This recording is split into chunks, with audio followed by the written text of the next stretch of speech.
Almost everyone is terrified of being alone. Not lonely, terrified. There's a difference, and you already know it. Loneliness is something that happens to you. This terror is something people build their entire lives around escaping, and they will pay any price to escape it.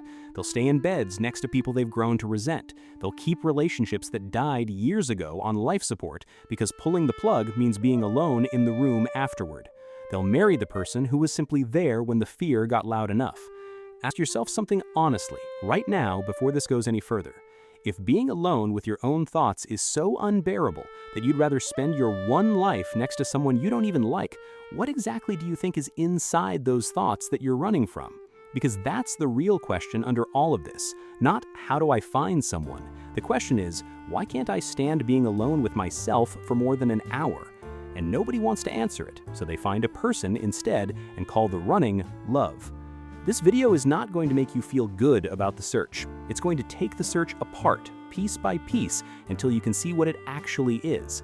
There are people who have been married 20 years who are more completely, more hopelessly alone than a stranger sitting in a bar at 2 a.m. staring at nothing. And here's the cruel part. At least the man at the bar knows where he is. The married person has built an entire life, a mortgage, a shared last name, holiday photos that perform happiness so well that even they half believe it, on top of a relationship that emptied out years ago and was never refilled with anything real. From the outside, they are the destination. They are exactly what everyone is told to want. Two people who made it. And inside, they're two strangers sharing a kitchen, sleeping back to back, moving through the same house on separate planets. This is not the rare, tragic exception. This is the normal outcome. This is what most long commitments quietly become. Two people who once felt something real. Then routine happened, disappointment happened, the slow, grinding revelation of who the other person actually is versus who you needed them to be. And they stayed anyway, not out of love, but because leaving meant starting over, meant admitting failure, meant sitting alone in a room with the exact question they'd used the whole marriage to avoid. Who am I when there's no one here to perform for? Most people will choose a lifetime of quiet misery over facing that question for one honest hour. Ask yourself, would you rather be alone and free, or trapped next to someone and still somehow completely alone? Because those are the real options. Nobody warned you that alone was on the menu either way. Let's stop being abstract and say the thing plainly, because half of you already know it and were never allowed to say it out loud. You are a woman. You were told marriage is love, security, completion. Here is what actually arrives the day after the wedding, once the dress is off and the guests are gone. You cook every day, not sometimes, every single day for the rest of your life for people who stop noticing the moment the plate is empty. You clean the house that gets dirty again by evening. You wash the clothes, dry them, fold them, and do it again 3 days later forever. You raise the children, the pregnancy in your body, the sleepless years, the school runs, the fevers at 3 a.m., the emotional labor of holding an entire family together while everyone assumes it holds itself. And you are still expected to work, because if you don't earn, you get controlled, kept on an allowance, made to ask for money like a child. So you carry two full-time jobs, the one they pay you badly for outside and the one nobody pays you for inside. They call it a marriage. Look at the actual contract. You signed up to be an unpaid cook, an unpaid maid, an unpaid nurse, and an unpaid childcare worker for life, with no salary, no days off, and no ability to quit. And here's the part that should make your blood run cold. As you get older, as your body changes, as the thing they wanted you for fades, a great many of them will resent you for aging, the one crime you can possibly avoid committing. You will have given your youth, your body, your labor, your decades, and be quietly hated for the natural consequence of time. One woman wrote it more plainly than any philosopher. As a woman, relationships never made sense to me. I cook, I clean, I put up with abuse, I'm expected to work so I'm not financially controlled, and they'll most likely hate me as I get older, which I can do nothing about. That's not bitterness, that's an accurate description of a deal most women are pressured into before they're old enough to read the fine print. Being single is not the thing you should be afraid of. The unpaid life sentence is the thing you should be afraid of. And don't think for a second the other side of the table is winning, it just loses differently. You are a man, single, right now. You have something you don't even notice you have. your own money, your own time, your own life. The hours you work for yourself. What you earn, you keep. Where you go, when you sleep, what you do on a Sunday, yours. All of it. You are the only person you have to answer to. Then you get into a relationship. Then you marry. And watch what happens to that freedom. Now you're not working for yourself. You're working to cover her expenses, then the wedding, then the house, then the kids. And once the kids arrive, your life is no longer yours in any real sense. Every hour you work for the rest of your life is now spoken for before you earn it. You will get up at the same hour, do the same job you've quietly hated for years, and you will not be able to stop. Not because you want to, but because a whole family now depends on you not stopping. You will work until your body gives out. You will work until you die. That is the actual arrangement, stated without the music underneath it. And if it ends, if she decides, as many do, that the arrangement no longer serves her, you don't just lose the marriage, you can lose the house you paid for, half of what you built, and your children, turned against you, handed to you every other weekend like a visitor in their lives. Men have watched their entire world, their money, their home, their kids, vanish in a courtroom and walk out with nothing but a payment schedule that follows them to the grave. A single man spends his life building himself. A married man very often spends his life being spent by a system that took his freedom, his money, and his years and called it settling down. No wife, some of them say, is a happy life. They're not being cruel, they're being accurate about arithmetic. Here's the one that stings, so sit still for it. Most of the time, you do not love the person. You love the image of them you built in your own head. Because in the beginning, you don't actually know anyone. You know a surface, a first impression, a performance they're putting on exactly as hard as you're putting on yours. And onto that thin little surface, you project everything you're missing, the one who'll finally understand you, who'll stay, who'll choose you every single day, who'll make the specific shape of your specific emptiness finally make sense. You don't fall in love with them. You fall in love with your own need wearing a human face. Then time happens, and time is a solvent. It dissolves the projection and shows you the actual person underneath, their smallness, their contradictions, their wounds that don't fit yours, the 100 small ways they are not the character you cast them as. And that's the exact moment most people say they've fallen out of love. They didn't fall out of love. Reality arrived and killed the fantasy they were actually in love with.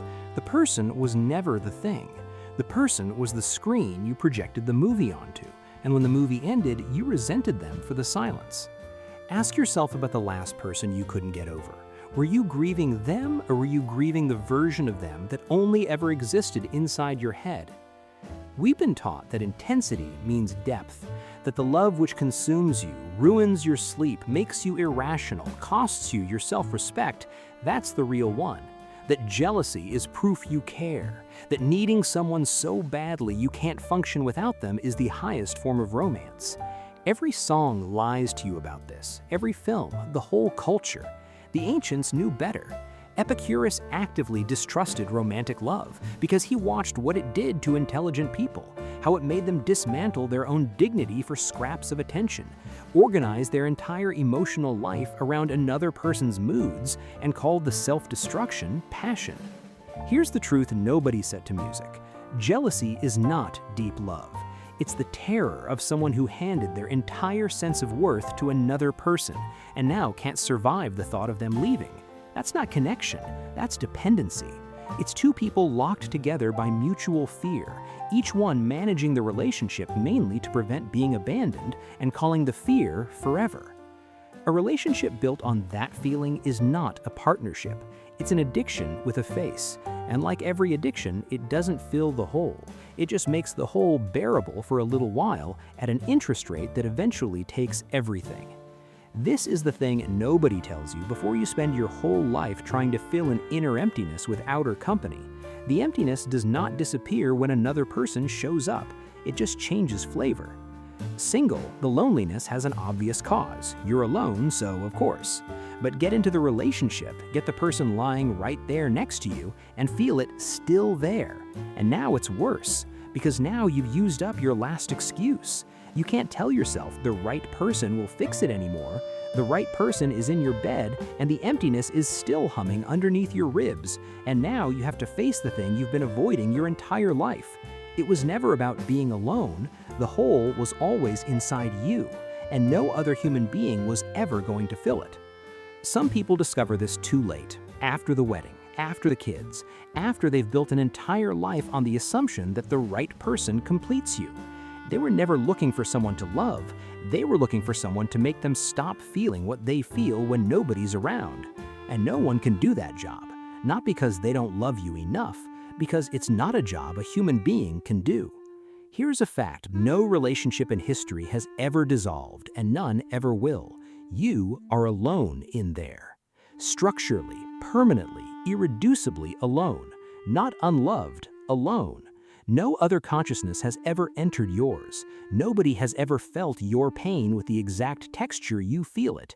Nobody has ever read your thoughts without the distortion of language in between.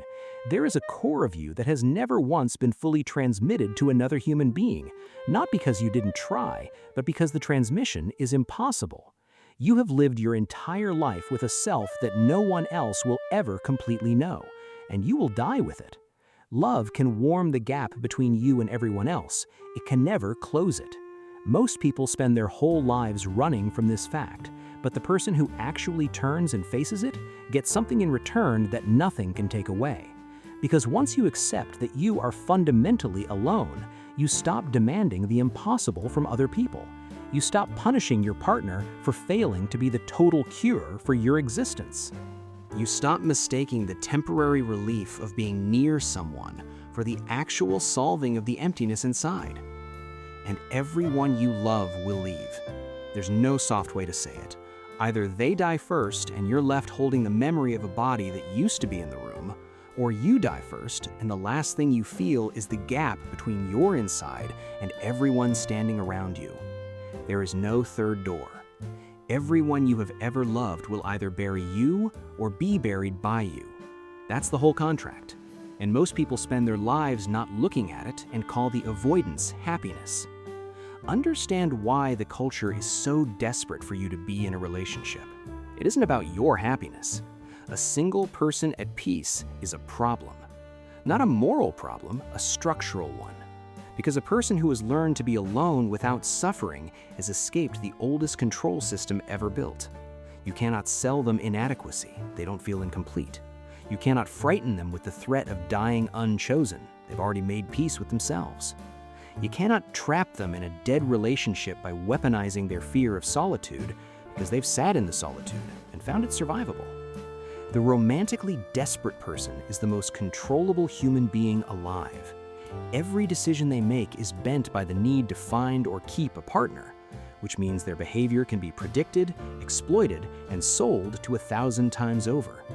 But the person who can sit alone in a silent room, no phone, no noise, no one coming, and be genuinely okay, that person has found the one form of company that can never abandon them and never charge them for it.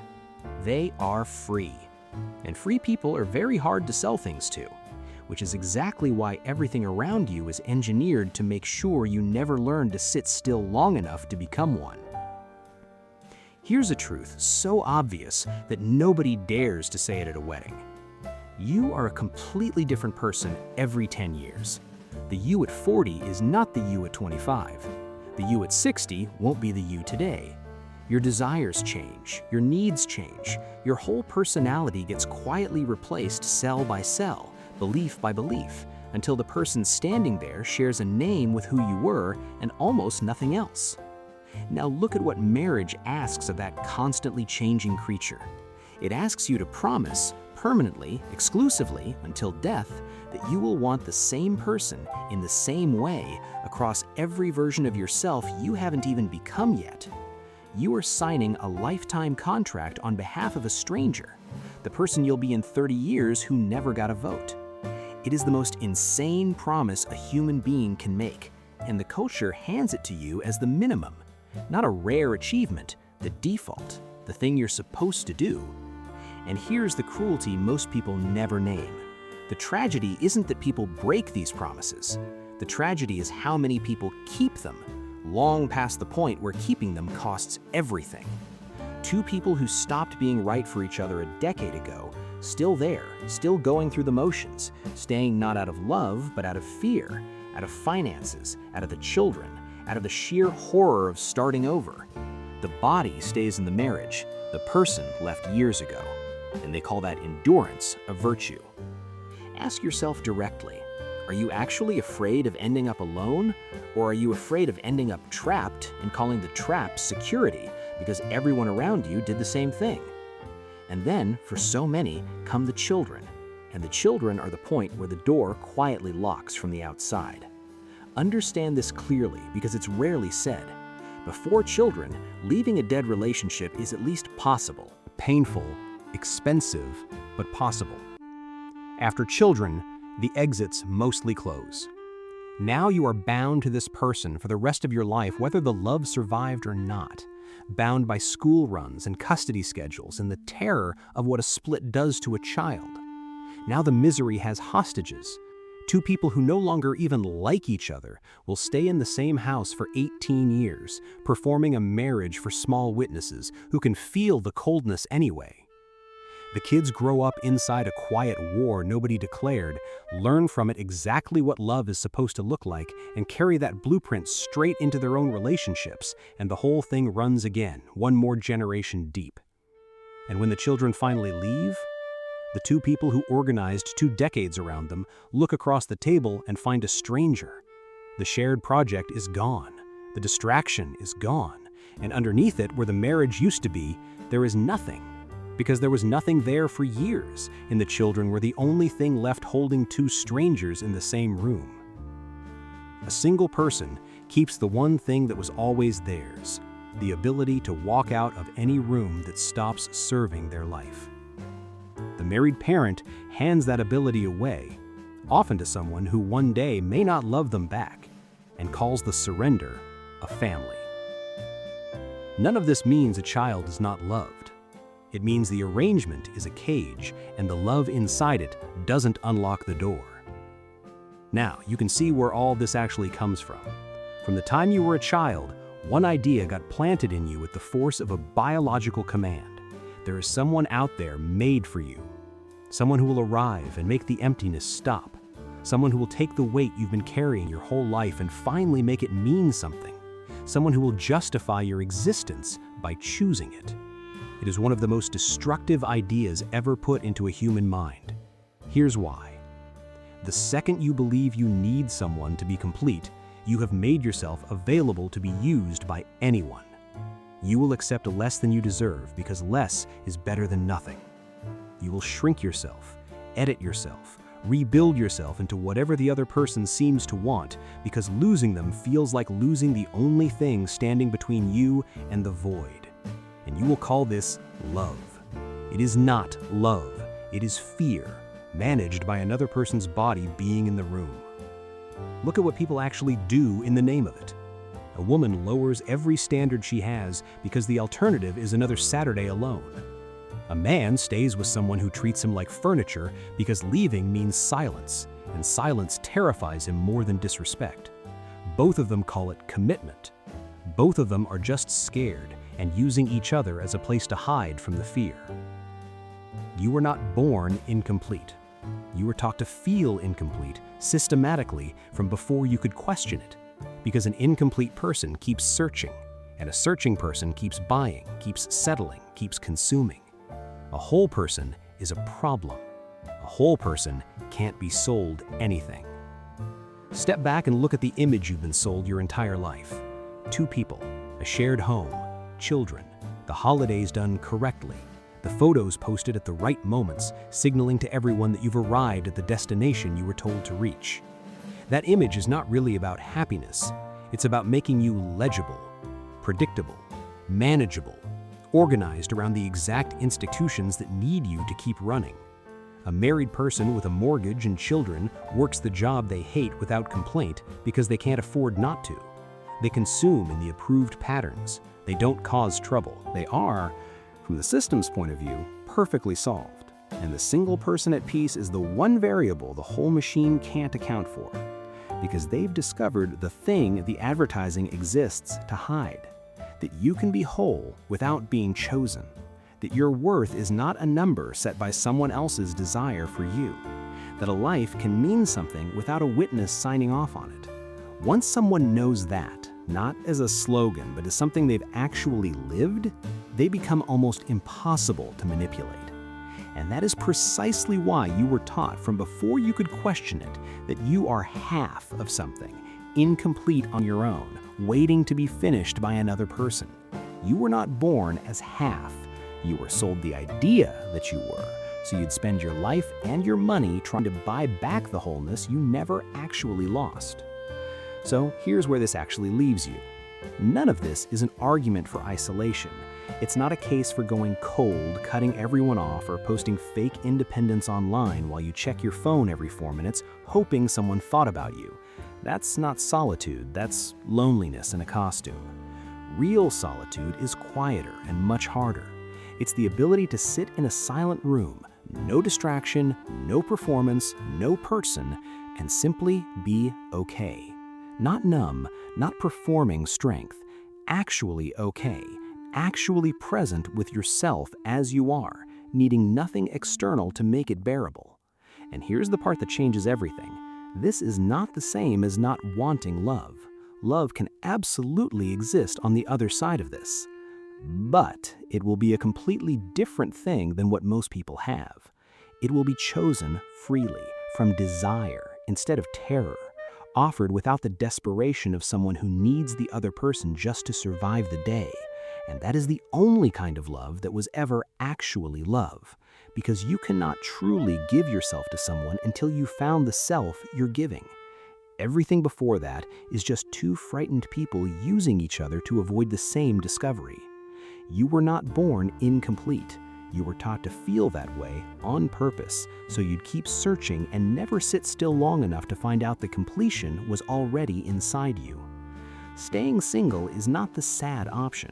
It is not the waiting room before your real life starts.